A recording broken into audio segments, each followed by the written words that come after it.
Vani, welcome back to the podcast. A pleasure to have you here. I want to jump right in. A mutual friend of ours, Sean Stevenson, shared this mind-blowing study with me the last time I talked with him. And it was a study from the Journal of American Medical Association. And it looked at processed food. In fact, it looked at ultra-processed food consumption amongst kids aged 2 to 19 over the last 20 years. Ultra-processed food consumption is up to 70%, almost a 10% increase in the last 20 years. And I would imagine that we probably have had at least another 3 to 5% increase since that time because of all the ramifications of the pandemic. What the hell is going on with our kids and the consumption of ultra-processed foods and all the consequences that come along with it? Obesity, prediabetes, diabetes, behavioral issues. Basically, you're the expert here. I'm asking you, what the hell is going on? Yeah, it's really screwed up. And we're at an unprecedented moment in terms of the responsibility we have as parents. And it's one of the reasons why I felt like it was my obligation to write my latest book, Food Babe Family, because I wanted families to know that they don't have to be one of those statistics, those kids in those upper ranges of ultra-processed food consumption, that there's another way out, that there's other brands, other products out there, there's other strategies that you can have in your family that shield you from the dangers of processed foods. I saw a headline today, Yahoo News, and I think it was actually referencing that study that you mentioned. And it was like ultra-processed foods harm your health. And it was like, finally, the news is telling us the truth, right? And we're in this situation now where we have convenience foods available to us all the time. Every single grocery store, every single gas station, every single place you go to, the Starbucks, all of the fast food, it's constantly available to us. But real food, things that are made from scratch, for at home, made with great ingredients, great oils like coconut oil or ghee or butter or olive oil. A lot of those things you really have to seek and go find. And if you don't know how to find those things, then you end up in a situation where you're consuming the worst of the worst ingredients.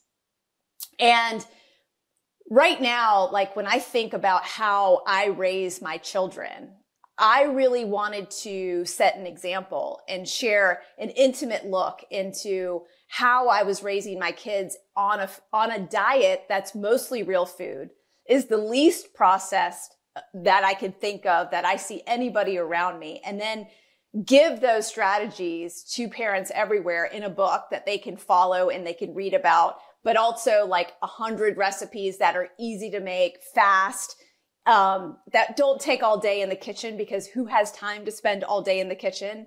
Like, you need to be in and out of there in 30 minutes, in terms of the fast-paced lives that we live, right? If both parents are working and your kids are in school all day and you are struggling in terms of trying to figure out how to get real food on the table because you're busy.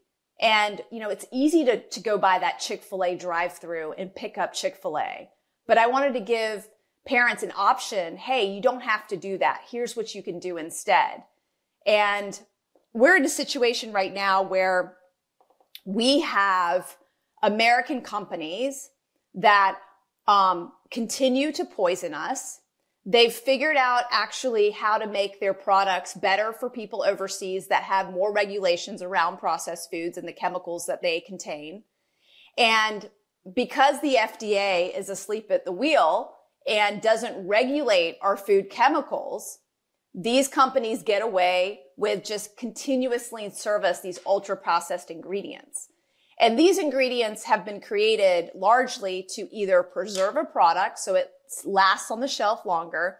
It's there to make a product taste better than it should. So putting like a real food flavor in a product that isn't real food. It's creating a look and feel of something that would otherwise just not taste good at all. But by adding these chemicals, it actually creates an irresistibility to that product.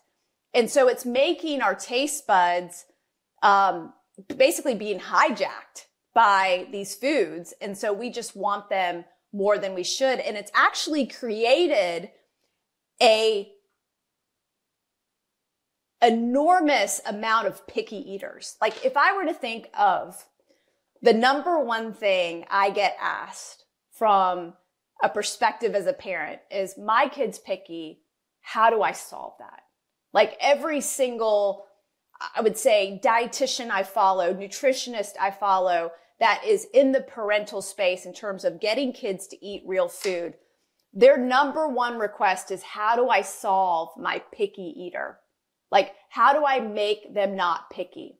And I'll tell you what happened and why they became picky. I believe the food industry is to blame in terms of making our society and the people that have grown up on these processed foods picky, because when you eat a bag of goldfish, it's the same damn thing every time.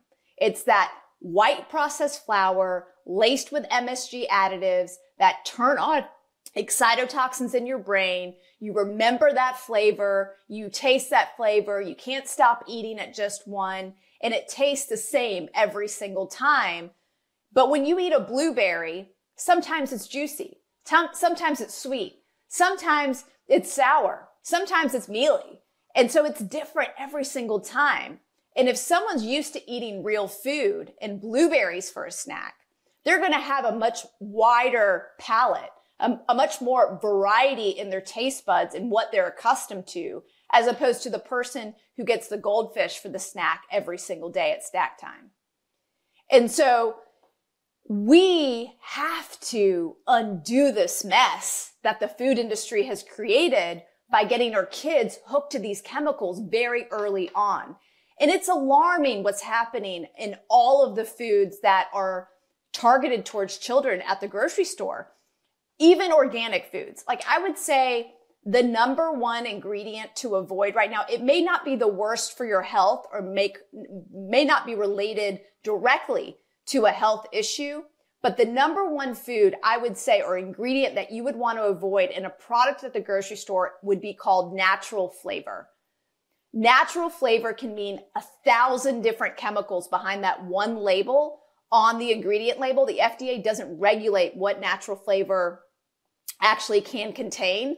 It doesn't require food manufacturers to label all of the chemicals behind that one name. And so they can put anything that's been created in nature behind that one label, including thousands of chemicals that trick your brain into remembering a flavor, creating that irresistibility, that food addiction. And I believe in the creation of the picky eaters out there, because they're creating the 1 millionth best part of a taste in a laboratory and then putting it in a food that's a food-like substance that isn't real food, that's full of processed ingredients that are really cheap to put together, and making it taste good.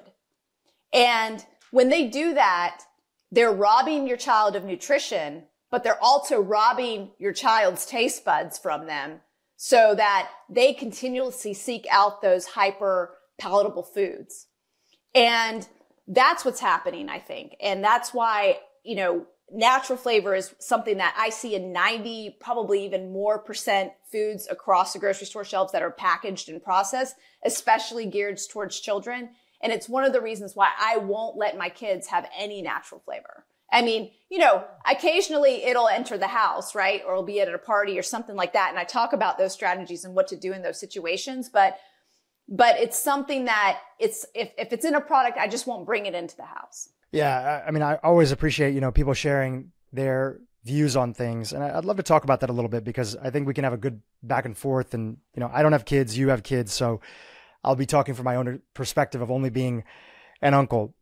First and foremost, I definitely agree that because we live in this ultra processed food climate, of course, there's the next category, which is processed foods, which is separate from ultra processed foods.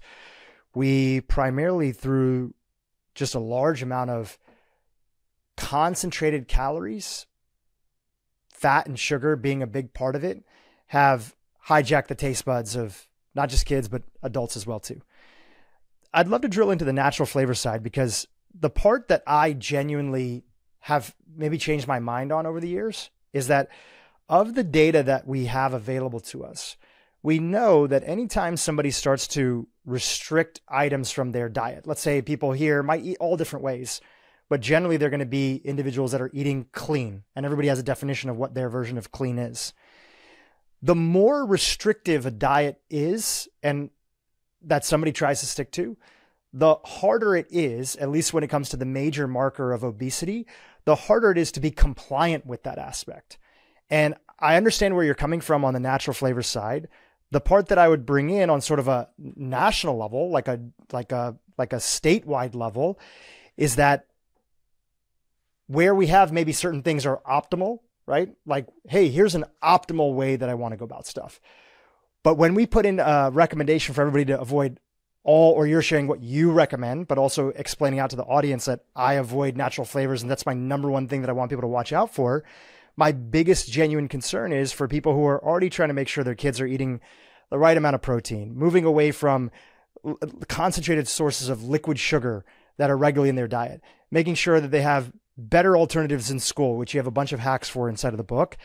Now we've removed a whole other category of, I would say, probably a good, for kids especially, probably a good 80 to 90% of the packaged foods that are there, that especially moms are making the decision on to sort of supplement, to have them eat cleaner in general. So that would be my concern. And I'd love to talk about that a little bit more, because I'm sure you have some great perspectives on it. Do I think in an ideal world, it would be great?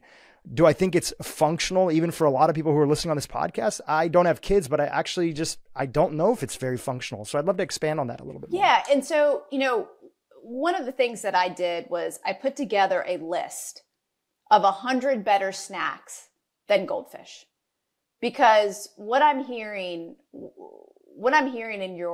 in your debate here, in terms of understanding the real world implications of avoiding natural flavor. And I love that we're having this debate, because we are in a situation that's very dire. And you opened up this whole conversation with the statistics of that are so dire.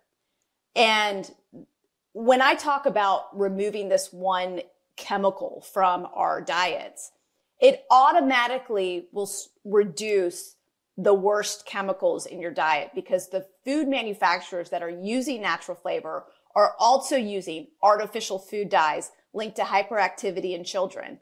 They're using enriched flour that's been bleached and devoid of its nutrients. And they're using the seed oils like canola and corn and soy that have been genetically engineered and, have been farmed with heavy doses of Roundup and glyphosate that's linked to cancer.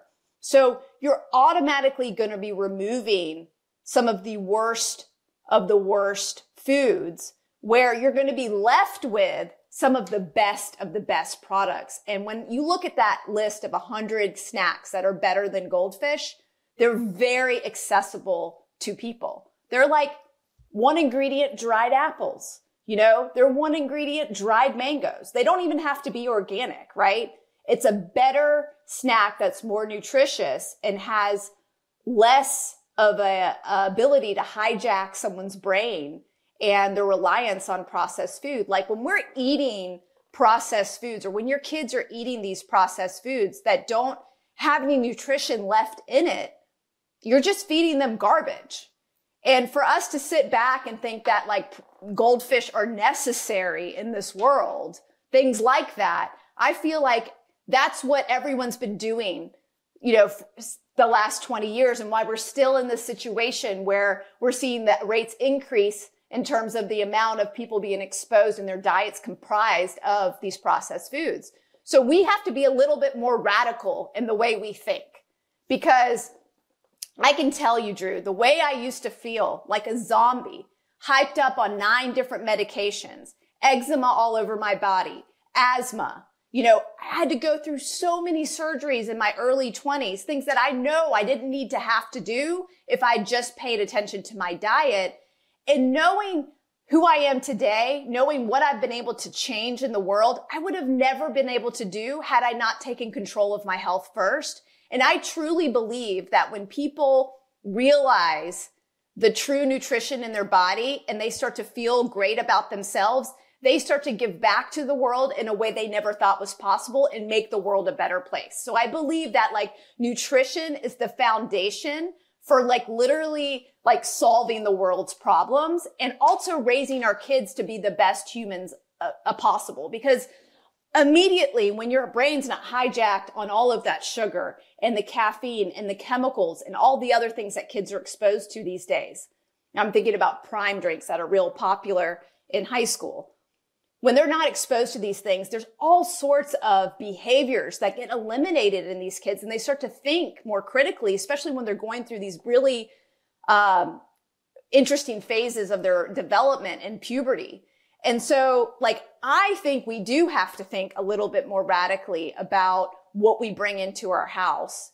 And thankfully, there's been an enormous amount of innovation in processed foods, not ultra processed foods, but processed foods that are making, like, for example, 1 or 3, 3 ingredient olives readily available in a little pack that you can stick in your backpack, and your kids can eat olives for a snack instead of the goldfish, right?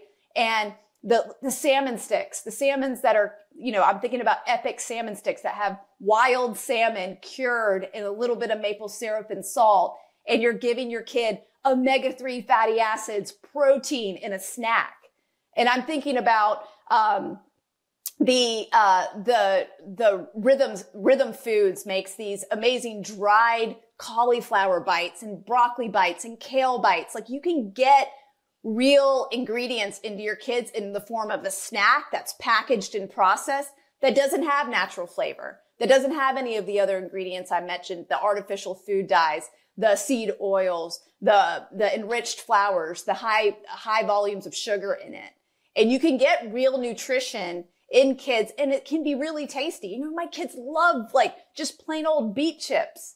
They're getting something that supports their liver and their detoxification. And it's a fun it's a fun food to eat. It can get into your backpack and you can take that on your way on a long trip overseas or wherever you're going. It's like, you just have to prepare in advance. You have to stock your pantry with the real stuff. And this is what I've created with this book is I wanted people to know it's possible to live this lifestyle and not, throw your back out trying to figure this out. That literally all you have to do is prepare, look at this list of snacks, get what your kids like to eat, and just keep that in the house. One of the things that I love about my pediatrician, her name's Dr. Anna Maria Temple. You should have her on here. She's incredible. She and I were having a discussion and my little one who's 2 gave me a little bit of a hard time when we were traveling recently. And he just wouldn't eat the vegetables the hotel was making. He'll eat my vegetables at home, but just wouldn't eat the vegetables like that would be brought to the table at a restaurant at the hotel that we were staying at. And he knew that we were going to be ordering like French fries and we were going to be ordering other stuff. And so like, he's just become more aware of like what's going on. And he knows that like, oh, they're going to bring a bread basket and he's going to, he just suddenly started to become aware of this situation of like, there's going to be some more tasty things coming. So I'm not going to eat these vegetables. Right. And she told me, she says, Vani, you are stronger than Squishy. That's her nickname for my son. You are stronger than Squishy.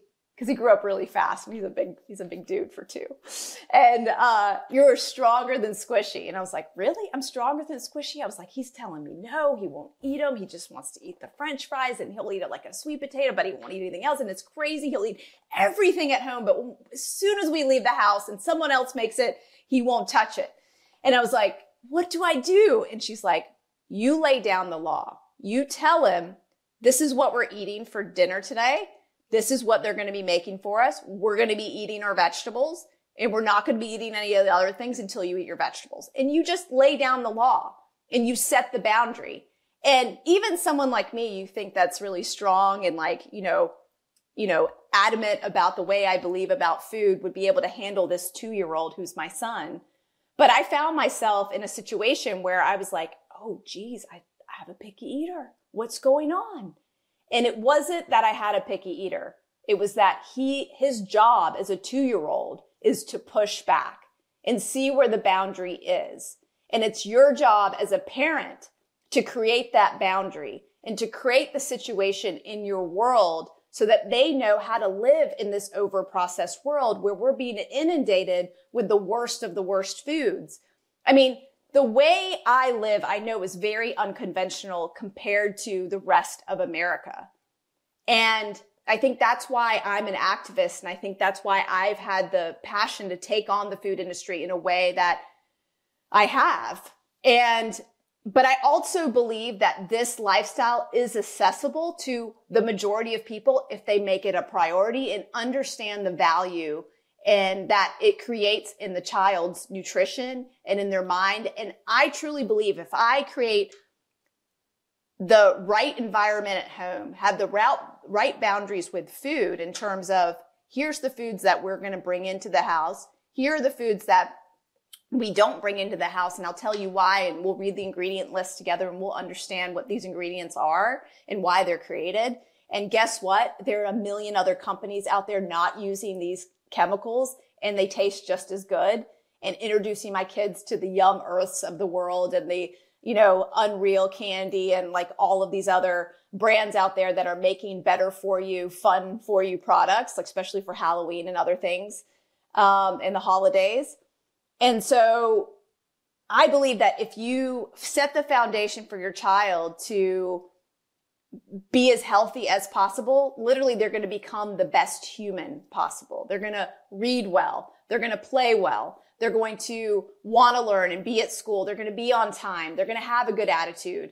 They're not going to have outbursts. They're going to be able to handle conflict resolution better because their brains are going to be working correctly, like the way they should be.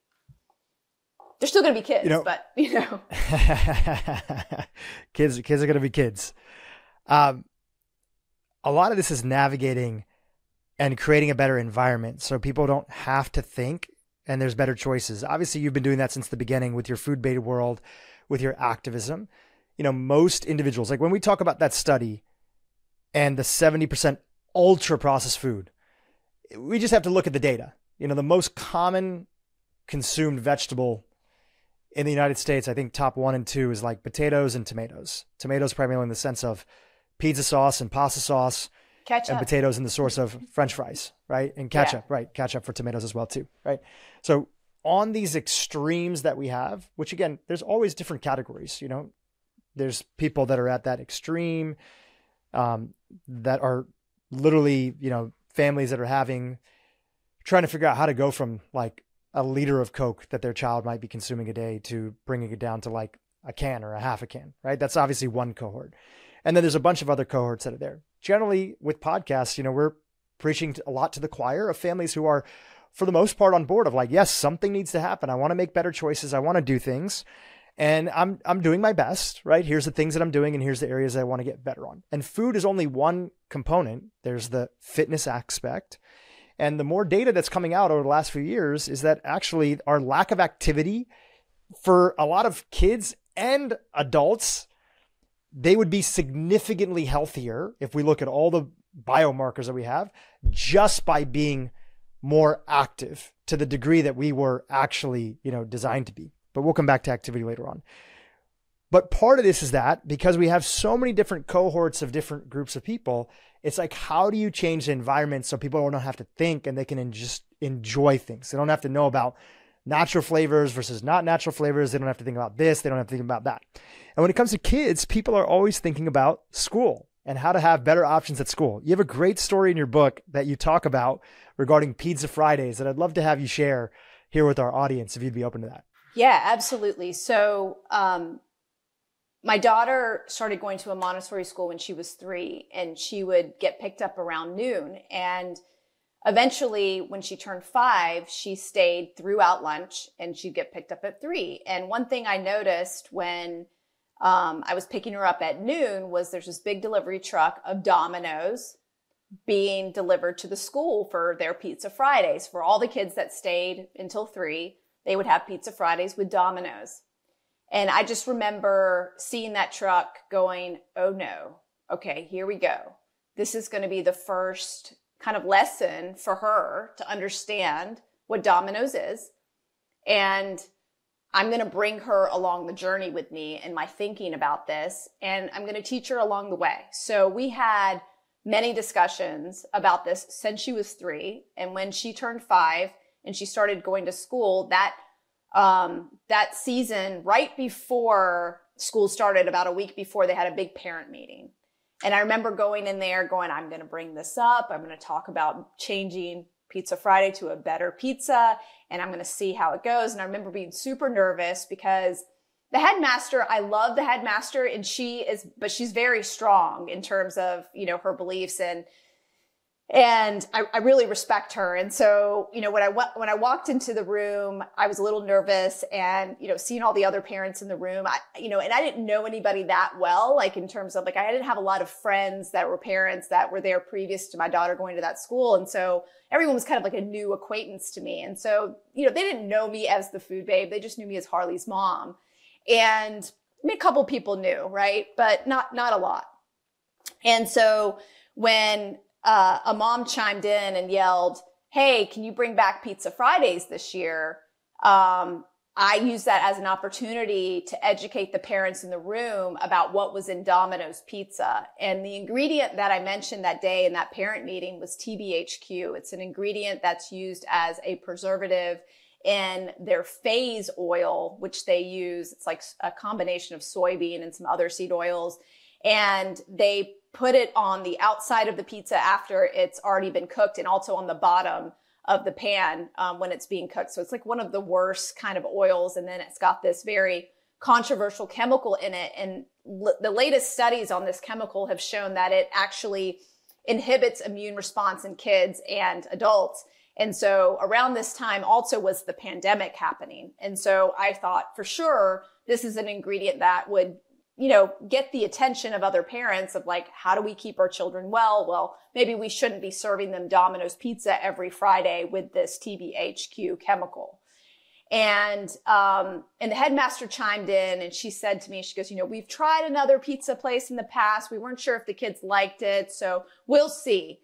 And so I use that "we'll see" as an opportunity to send a detailed report on the ingredients in Domino's, as well as I looked at some other pizza chains like Papa John's, and I couldn't believe actually the strides that Papa John's has made in the last 5 to 10 years in terms of removing a lot of the artificial ingredients. They actually have a very clean profile, like basic ingredients. They weren't using a lot of like super harmful additives in their pizza. And I said, if at all, I think there's an opportunity to switch to Papa John's, but hey, I know this organic pizza place in Charlotte, and, what about them? That would be really great. And she writes back and she says, Vani, food is a very controversial subject. It's very tricky on how to navigate these discussions. There's families that believe in all sorts of things. And she basically told me in not so many words that it was going to come down to price. So the first call I made after I got that email, and it was a kind of a discouraging email, but I didn't let it get me down. And just to give everybody who's listening the kind of resilience that I have in terms of the nature that the kind of person I am. Kraft Foods told me no 4 or 5 times that they were not going to remove artificial food dyes from mac and cheese until they finally did. And so, I'm used to hearing the word no multiple times before I hear the word yes. And so I kept going, and I called this organic pizza chain in Charlotte. And I told the owner what was happening at the school, and she was like, "Yuck, Domino's?" And she goes, "I'll match the price." And she matched the price, and she delivered organic pizza to the kids for all last year of school. It was absolutely incredible to watch. And I wanted to include that story in this book because I wanted people to know that it's possible to get a giant that's like $4.5 billion company out of a school if you just persevere and keep asking and get the right person to say yes. And I know that was a very unique situation where she matched the price of $7 a pie, which probably isn't the case that most companies could do, especially an organic pizza chain. And actually, I have some very disheartening news that happened about 2 weeks ago. And and I haven't told anyone this story yet. I'm actually going to do a live on this because I want everyone to know. And I don't know when you're going to release this, Drew, but I think next week. I think it comes out next week. Okay, fabulous. Great. So it'll be perfect timing to tell people what happened. And what I'm about to share with you shook my world. I was mad. I was frustrated. I was angry. I was every single emotion that you could imagine entered my body when I got this news. The start of school happened at the beginning of September. And right as the start of school happened, I said, hey, I need to do my due diligence on this Pizza Friday thing. And I'm going to contact the headmaster, tell her thank you so much for having organic pizza every single day, every single Friday of last year. Pure Pizza is excited and ready to do Pizza Friday for the rest of this year. I sent a note to Pure Pizza thanking them for the last year and everything that they've done. And everybody was so excited. We had the first Pizza Friday. It was awesome. All the kids had organic pizza.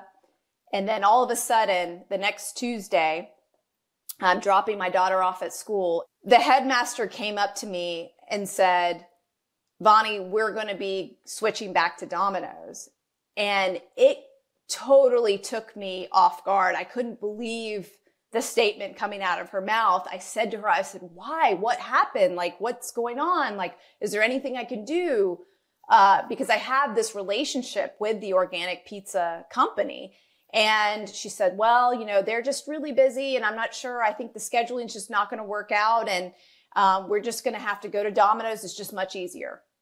And I said, okay. And it was just like this flyby moment to the point where not even a second after leaving the parking lot of school, I have the owner of Pure Pizza on speed dial. And I'm going, hey, what's going on? What broke down? Did something happen? Like, they're moving back to Domino's, I hear. Like, what's going on?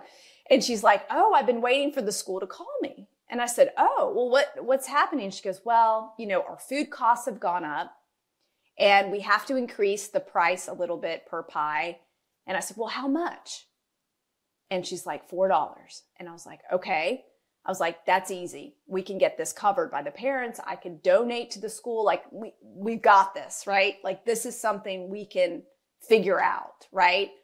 And so I immediately emailed the headmaster and I said, hey, I want to talk to you about a proposal. Before you send the email to all the parents saying you're switching to Domino's, I would like to discuss this with you. Well, she wrote back right away and said, Vani, we've already made the decision. I'm sorry. And I'll be sending the email out shortly. And she sent the email out that day. And I just remember trying to figure out what I could do, what happened, like why she wouldn't take a donation, why she wouldn't continue this relationship. And I thought about the letter that my pediatrician sent to her. And I published that letter actually in the book, because it recognized the headmaster as a pioneer in terms of standing up to the harmful ingredients that are in processed foods and putting kids' bodies first. And so the next morning, I met with her and I told her, and I gave her a copy. My book had just been hot off the press, like literally hot off the press. Hay House just sent me a copy, my publisher. I gave it to the headmaster. I said, I want you to reread this letter that the pediatrician sent you and see if you would reconsider. And that's kind of where we've left it to right now. And so it's to be continued. I still have 29 more Pizza Fridays in the school year to figure this out. But let me tell you about what happened with my daughter. And I want to share this because I hope it's inspirational to parents everywhere. When this was all going down, I casually mentioned to Harley, who's now almost 7, she was in the bath, and I casually mentioned to her, I said, hey, how would you feel? Because she's been part of the conversation since day one. I didn't have to explain to her what Domino's was, right? She knows that it has ingredients in it that could be harmful to your health. And so I said to her, how would you feel if your school switched back to Domino's on Pizza Friday? And she goes, Mom, can't you just make pizza for me instead? I want olives, red peppers, and green peppers, please. And I said, okay, sure, no problem, done. And I was like, is it really this easy? I was like, okay, this is cool, right? And so I said, well, if it's that easy with her, I want to make sure the other parents know that there is another option available on Pizza Friday, which is to make their pizza themselves. And we're at a school where everybody I thought you were about to say that they can put in their order with you and you're going to make pizza for everybody. I will do it. No, I've actually thought about that. I will do it every Friday. Make pizza from scratch. Your daughter's going to come in with a bunch of boxes with pizza for everybody. Exactly. No, I would do that in a heartbeat. But let me tell you this. So at that moment, I said, well, I definitely have to send an email to the entire school, because we're at a school where everybody makes a lunch. There's no school cafeteria. So you have to make a lunch, Monday through Thursday if you don't participate in Pizza Friday. And even on Pizza Friday, most kids bring in something else too, fruit or some vegetables or something else too, right? And so, I said, I sent a note to the parents telling them how disappointed I was, that I reached out to Pure Pizza and they still want to work with us, but the headmaster's not reconsidering. And here's what we're going to be doing on Pizza Friday. And I said, I will be making Harley's pizza every Friday. And I put it in this really cute warmable pouch. Here's a link to it on Amazon if anybody wants to go get one. It was like, $15. And you warm up these little cherry pits in the microwave and they stay hot in this like warmable bag. It's so cool. And you can stick a little, pizza pie in there and they can take it to school and it'll stay warm until lunch. And a lot of parents wrote back and were so thankful for this information and also just, saying, I agree with you, which was so wonderful to hear. And so I wrote back another email and I said, I just want to let everyone know, thank you for their letters. I'm so happy to know that Harley will not be alone on Pizza Friday eating pizza from home. Like, she won't be the only one not eating Domino's. So this is cool, right? So I wanted to encourage other parents to, that their kid, if they decide to opt out, that they won't be alone either. And I love the fact that she's not alone now eating Pizza Friday from Pizza from Home. But here's the cherry on top, the icing on the cupcake, okay? First Pizza Friday where I make her own pizza and I pick her up from school and I say, Harley, how was your lunch today? Did you like the pizza I made? She goes, Mom, it was so good. And I said, really? I go, was it better than Pure Pizza? And she said, yes. And I said, my work is done. My work is done as a mom. I'm done. And what this taught me is that I am teaching my daughter maybe an even more valuable lesson in the fact that she is one of the only ones not eating Domino's in that classroom, and that it's okay to be unconventional, that it's okay to stand out and stand up for your beliefs and stand up for your health. And that lesson, I think, is more valuable even than getting the whole kit, the whole school maybe to eat organic pizza, although I'm going to still keep trying for that and I'm not going to give up. But that lesson, it taught me a lot in terms of a parent. You have to let your kids be in these situations where they're going to be exposed. I mean, this is the first of so many situations where she's going to be exposed to a situation where she's going to stand out. She's going to be different. And I want her to feel very confident to know that she's still going to be eating tasty, delicious food if she says no to a product because it has bad ingredients. And I feel like it's our responsibility as parents to teach them the truth about food, because we have access to this information like we've never had before. I think about my mom, who came here as an immigrant Indian parent, who had no access to any of this information. She was used to making everything from scratch, from using medicinal spices and all these fresh vegetables to make her foods, her traditional foods in India, right? And when she came to America and was exposed to quote unquote American food and didn't know how to cook it, she thought she was doing the right thing by going and getting the Betty Crocker and the Hamburger Helper and going to McDonald's and Burger King and Wendy's. She thought she was doing the right thing for helping me fit in. And she had no idea what chemicals were in any of this food and how it had been completely industrialized. But now we have this information. We know what these chemicals are. You can look up all of these chemicals. You can look at an ingredient package and understand everything that you're eating. You can understand why it's there, because that information is available on Google. And so if you are listening to this and you are a parent, I believe it's your ultimate opportunity to raise the next generation of the best eaters and the most aware eaters in terms of what the food industry has done to our bodies and our food and completely adulterated it in a way that's making us so sick as a society. And you can say no, and you can opt out, and you can have a different life, and you can be unconventional, and it can still taste freaking good. I love it. Amazing. Going back to that story, I think that lesson, every family has its own set of values of things that they really prioritize. And they want to instill inside of their kids that we can respect and understand that people come from all different aspects of, life and cultures and other things, but we shouldn't ever be ashamed or feel embarrassed for sticking up for our values. And that could be a family that comes from a particular religion, could be a family that eats a particular way, could be a family that has certain values about, what's taught in school or how to treat other people or, all sorts of different things that are there.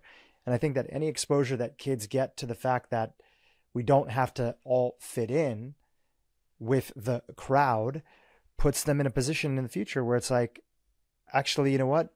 In most categories of life, being weird actually is a good thing. If most people are broke financially in America, and there's a lot of different reasons why, there's a lot of people that have 3-4 jobs, they're being underpaid, there's other situations, but let's say even people who have a decent income, they are spending a lot of money on, credit cards, or they have super high car payments and nobody taught them how to manage money. So if most people are broke by all the stats that we have, it's weird that at whatever income you are, to be financially appropriate to that income, to have savings, things like that, right? That's weird. If most people are unhealthy, especially as they get older, and they don't have those youthful genetics and that metabolism that you have, if that's normal, it's normal to be obese, it's normal to be metabolically unhealthy, then being weird is actually pretty cool. Like, I celebrate the fact that I like to be a little bit weird in my life and do things different.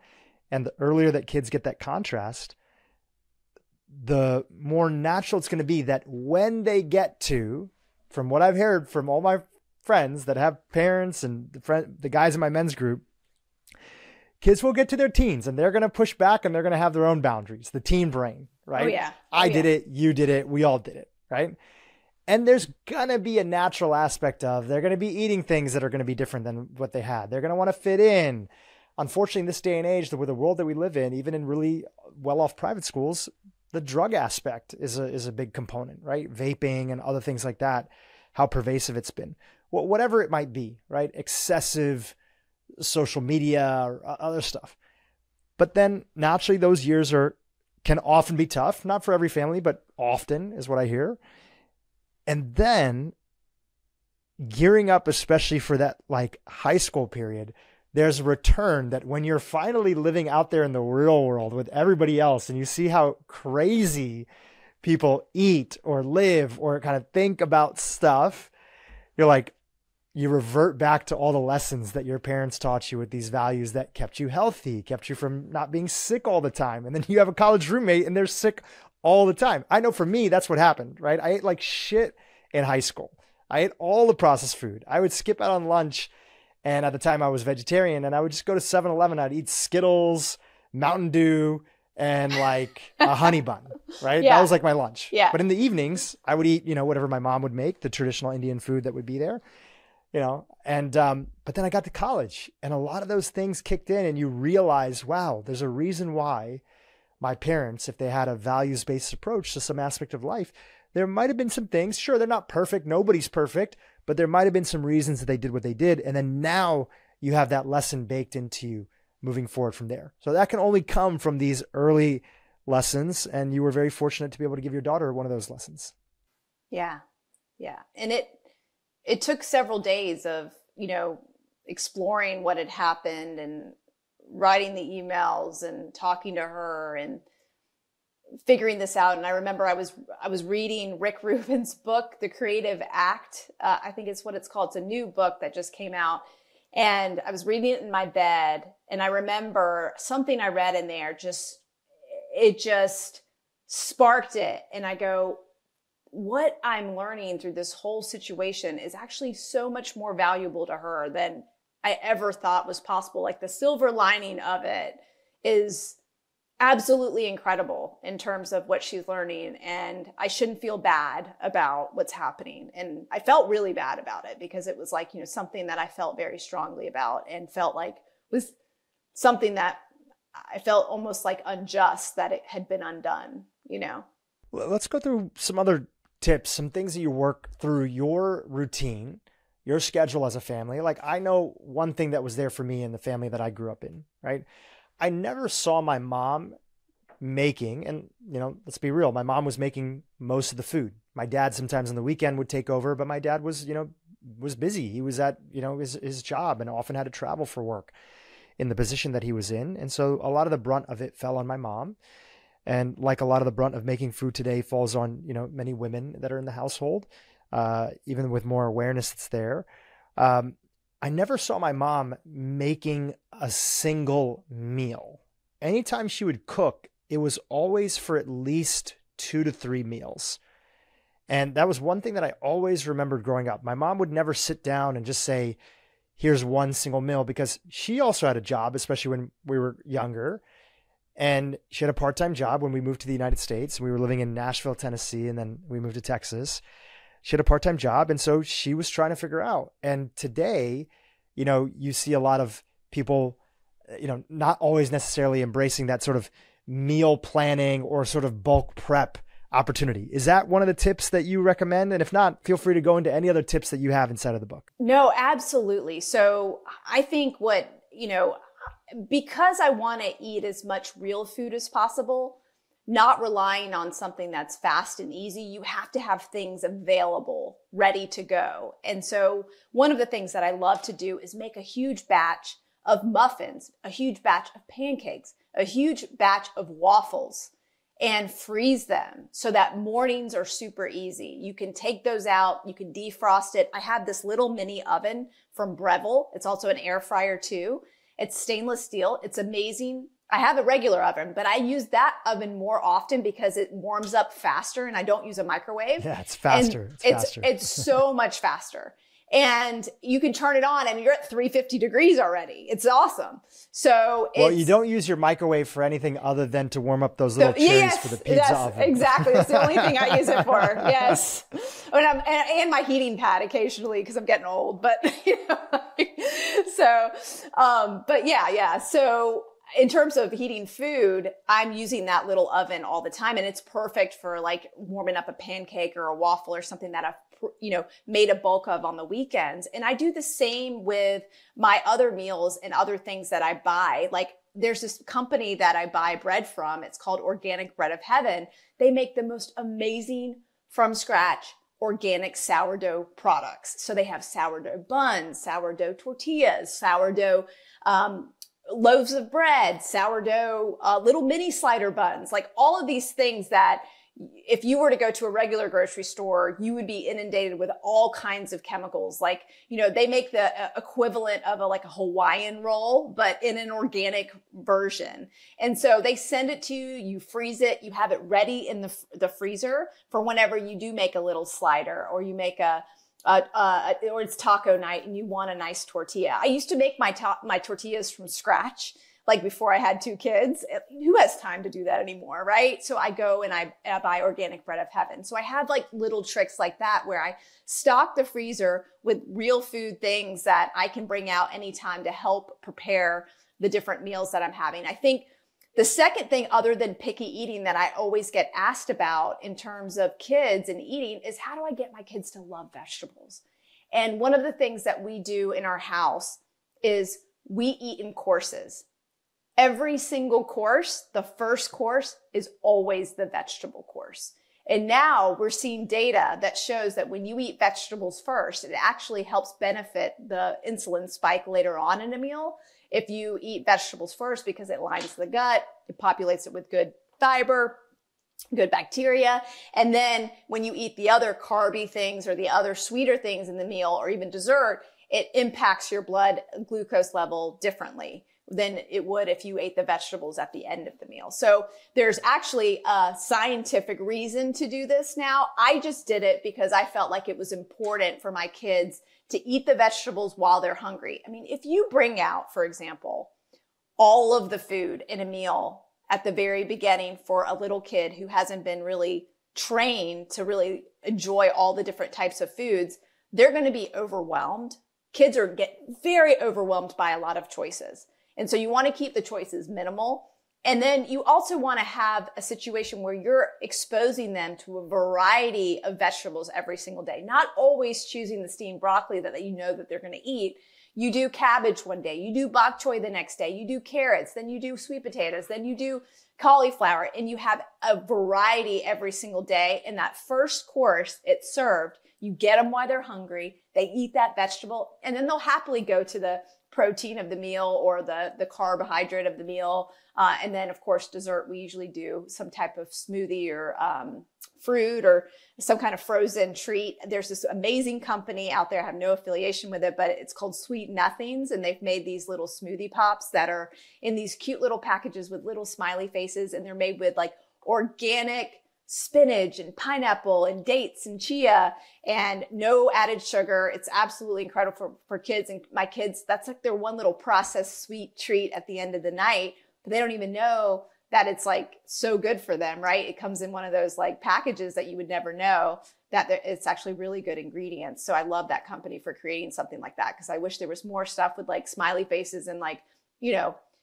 princesses and Mickey Mouse and all that on like some of the good food products out there. One of the things that we talked about, we took a couples trip, and we all went to, we kind of rendezvoused in Mexico at one point in time, and you brought your kids too. And my wife got the chance to meet your kids and meet your husband. And we were all chatting a little bit about it. My wife and I don't have kids yet, but that's something that's definitely in store for us from the future. So we always have a ton of questions. We're always learning from people. And one of the things that was a topic for discussion when we were all together was how many percentage of your meals, you guys get a chance to eat together. And obviously in this world that we're in today, everybody always wants to hear the caveats. Of course, not everybody's going to be in that position, but there's actually really strong data, again, going back to our mutual friend, Sean Stevenson, sharing about just even how the difference in major outcomes that people are looking at for health choices, but also social choices, avoiding hanging out with the wrong people, getting involved in drugs, getting involved in, poor activity or sort of any kind of like, the wrong group, basically. Just families eating dinner together, right? And how much of a difference that makes that's there. Can you talk a little bit about your guys' approach and some of the lessons that you might want to leave with people about mealtime and what do you want to say about that? Well, I think, first of all, I want to have one caveat in that I've designed my life so that I can have almost every single meal with my children. And not everybody's that fortunate. That was one of your kind of core important things. Like even before you were probably thinking about kids, you were thinking about, this is something that I want to get a chance to do. Yeah. And I think they learn so much about your eating habits, what you're doing. Like you're the ultimate teacher. Like if you're going to be eating Doritos and burgers from McDonald's and all this stuff in front of your kids, they're also going to want that.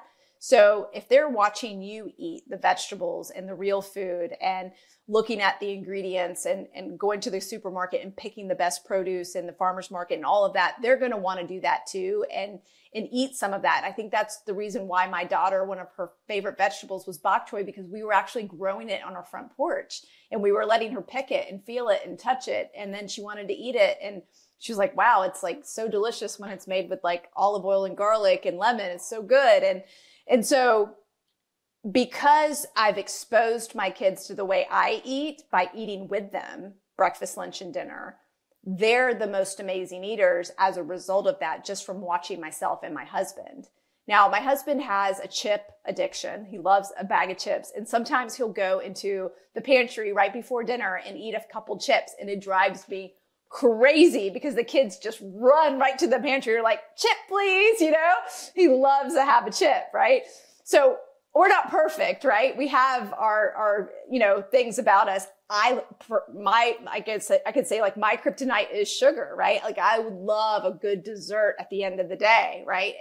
And I've incorporated that in our family in terms of I let my kids have, their quote unquote dessert. It's a good, healthier version of a dessert. It's, mostly real food, not a lot of sugar, but something that's decadent and yummy too. And so I've incorporated kind of like my habits in them, and it's been so beautiful to watch. It's almost like non-negotiable to me in terms of like missing a mealtime for my kids. Now I've had to do it for meetings or if I'm on a work trip or, I'm on a business trip, something's happening, right? And I do miss those opportunities, but I do make it a priority every single day to eat breakfast, lunch, and dinner with them. And it has been so awesome to watch my kids as they have created habits and manners in a way that now I can take them to some of the fanciest places in the world in terms of restaurants, and they can sit and dine and have a sophisticated meal and sit there for over an hour, sometimes 2 and 3 hours if you're in France, and sit there and entertain themselves with their sticker books or their toys, but also enjoy the multi-course meal because we eat in courses at home. And so it's so fun to go out and enjoy these situations that I love. I mean, I love a good, wonderful dinner that is multi-course and you sit and have conversation with your friends for several hours. Like that's like one of my favorite things to do in life. And so to see my kids being able to handle that situation and enjoy that, it's like the ultimate joy. And I just believe that like we as parents give up so much of our lives and so much of our autonomy when we have kids. And it's so cool when we're able to raise our kids to enjoy the things we like too. And so it's a beautiful moment when that happens. Yeah, that's really beautiful. I just thinking back again in high school, the fact that I was having dinner every night. Obviously I had sports and other stuff, and there'd be times that I wasn't available, but the times that I was at home, my family, even my dad, who was very busy unless he was traveling, we all tried to have dinner together every single night. And a lot of my friends thought, wow, that's weird, some group of them. And another group felt a little bit of, they didn't say it because it's high school boys, but it's like, I wish I had that, right? Like the fact that it's there and you guys are interested in your day, you're getting a chance to talk.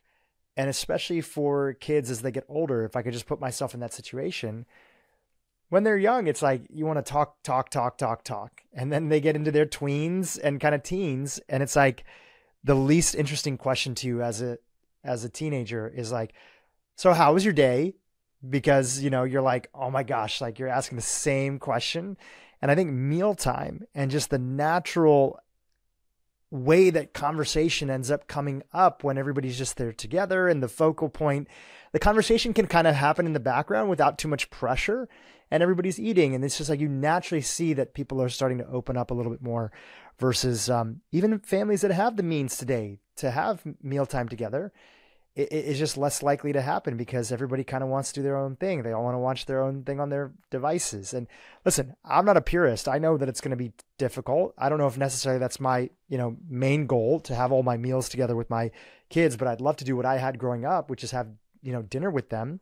And I'm sure I'll go through my own unique challenges when I hit the, teenage years and stuff. But I think that if we don't have it, we have to be asking ourselves, well, who's now influencing our child's behavior? Yes. Who now has their attention? Yes. Yes. Who now can sort of steer them in a different direction? It's not that if we're not there, okay, great, they just don't have access to their parents in the future. It's no, somebody's going to be filling that void. And, that can lead to a bunch of different, directions, especially if your kids, have friends of, which I hope they would do. They have friends of all different backgrounds and things, but who knows what they're watching on YouTube or this or that. And at least that family aspect regrounds them. If you don't have that family component, I truly do feel you're probably going to end up missing out on something in life. Yeah, totally. Vani, this has been great. Any sort of last messages, tips, anything that you want to leave the audience with when it comes to the new book out, which is out, Food Babe Family, more than 100 recipes and foolproof strategies to help your kids fall in love with real food. Any lasting things you want to leave the audience with? Yeah, absolutely. So I just want to say that this book is something that I really wanted to create because I wanted to leave parents a guidebook on how to live in this overprocessed world. And I wanted to make it easy for them. And so all of the recipes are super fast to make. You don't spend a lot of time in the kitchen. They're really easy. You take a couple minutes to prepare something, and most of the time it's just cooking in the oven and you're playing with your kids. And that's kind of how I run the situation in terms of food. And some of the other things that are more labor intensive to make, you make in advance and you have in the freezer ready to go. And so this is your opportunity. If you're listening to this and you're a parent, this is your opportunity to make your life easier and have more real food available in your life. And it's going to be an amazing thing that I know that I had to write because I am witnessing how I'm raising my kids and I'm just watching them be such amazing eaters. And if I left these tips untold, I would feel so sad. Like I would feel like I wasn't, living up to my purpose in terms of getting people to understand the truth about what's really in their food and giving them an option of how that they can opt out of this big science experiment that we're all part of right now. So, yeah. Important. Are there any recipes that are online that we can mention here that we can link to or that you get for like signing up to your newsletter or anything else like that? Is there a recipe in the book that you want to highlight that people have available to them? So one of the things that we're doing, which is totally crazy that I'm so excited about, is when you purchase the book, we're giving away 12 months of meal plans and a database of recipes that you can turn to in a community of people that you can ask any question to, and grocery lists and pantry lists so that you have all of the resources at your fingertips to implement this book and also implement it into your lives and be there for support for you. And so that's what we're doing. And it's available at foodbabefamily.com. You just go get your book wherever it's sold. It's everywhere where books are sold. And then you just put in your info and we'll send you the link to that info. So is this famous pizza recipe inside of here too? Yes. Yes, it is. What's the name of it? Just so people can look out for it. What is the name of it? It's homemade pizza. I don't know. Homemade pizza? We Okay, gotta look cool. up the name. Hold on. I know the picture. Hold on a second. Let's find it real quick. What is the name? Photos are great. You guys did a really good job. Thank you. Oh gosh, don't even talk to me about the photos. Imagine taking like 60 family photos within 2 days with 2 little ones, right? Quick and easy home baked pizza. There it is. Okay. Yeah, awesome. it's there. Page number 228. 228. Yeah. So pick up the book, page 228, and then try to convince your school to switch over to this pizza. If Vani can make it for everybody, you guys can too. Vani, this has been awesome. Thank you again for coming on the podcast, sharing the work that you do. And really, I always think in terms of we need the advocacy on all sides. The vast majority of people, they're not listening to podcasts. They're not even listening to health podcasts, right? First of all, they're not listening to health podcasts. They're not listening to podcasts. They don't have that time that's there. And there's a whole bunch of economic reasons and the reasons that people's lives are busy that they don't have that ability. So all the work that you've been doing over the years of getting these companies to change the environment, we know that when the environment changes and the options change, and even if they're a little bit better, right? You didn't convince, Kraft to get rid of, processed macaroni, right? you just said, look, these few ingredients that are there, this actually significantly makes a difference on a population level when we take them out. Because we know people are going to be eating processed foods. We know that it's there, and we can have a dream one day, and maybe robots and AI are part of it, that everybody has a homemade, home robot chef one day, like Jetson style, that's cooking food for them. And the government, gets its act together.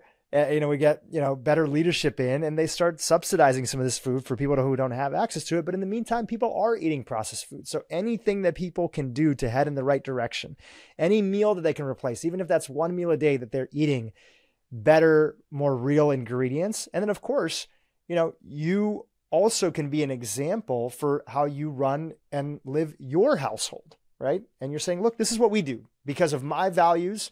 Food is so key in my journey and my story.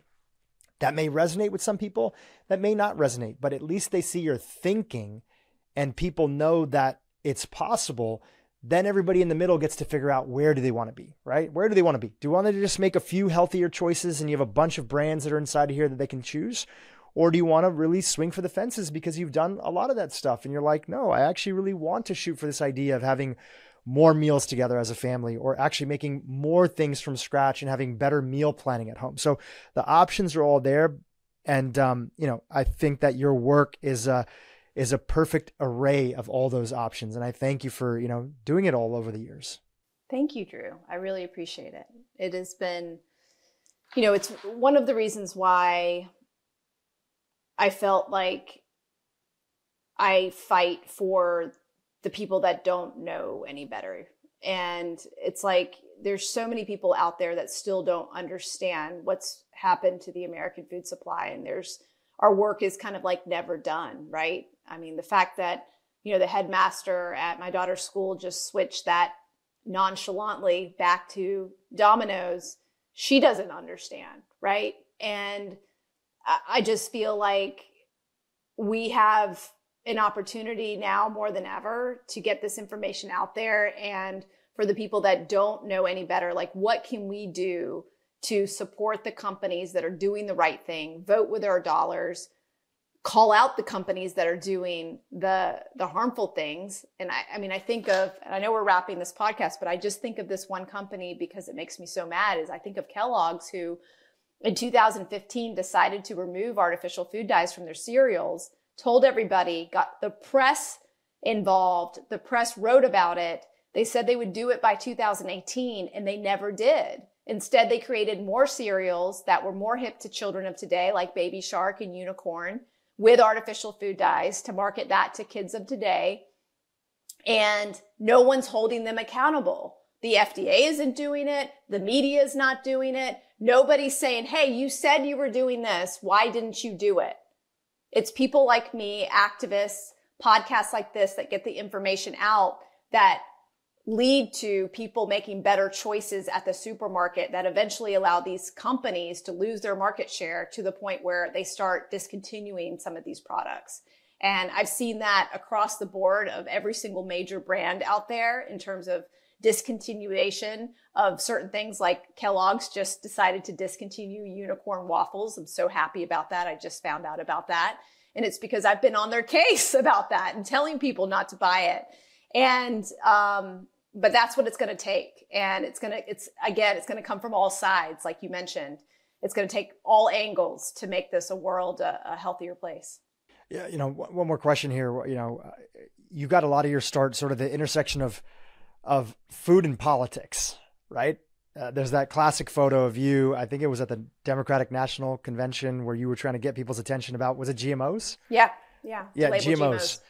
Do you want to weigh in on sort of the political landscape right now and any kind of thoughts that you have about, do you feel like there's more conversation or candidates that are there that are at the top level that are starting to talk about any of these food things?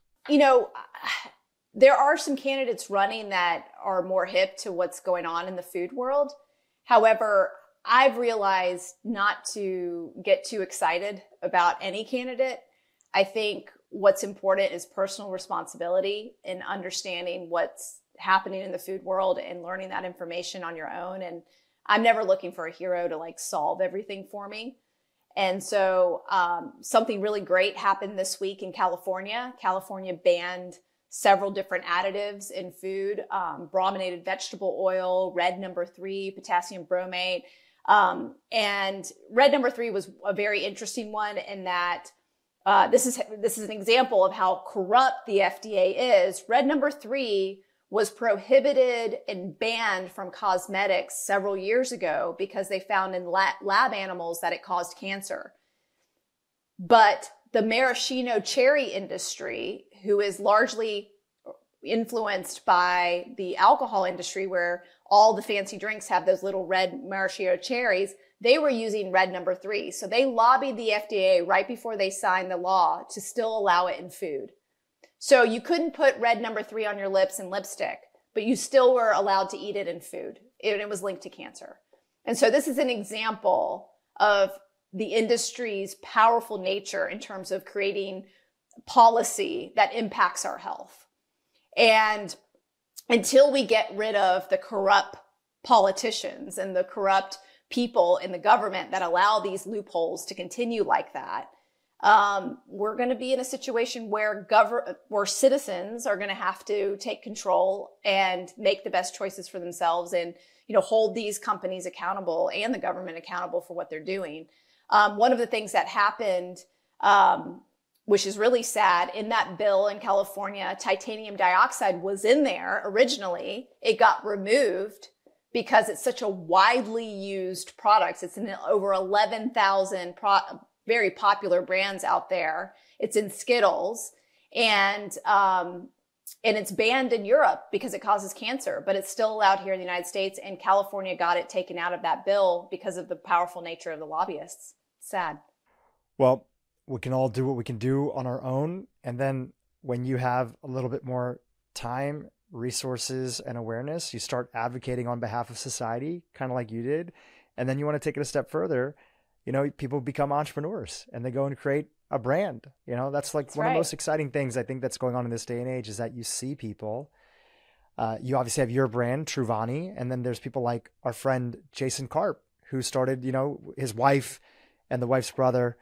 They started, Hue Chocolate. And, there's so many examples of that. People saying, I want better options that are out there. Why do I have to put up with all these options from these food companies that are like literally 100 years old or older? Why can't I have a better option? And that entrepreneurial spirit, that uniquely sort of conscious capitalistic approach of putting out better options, that is the part that gives me the most amount of hope, because I don't think that we solve this.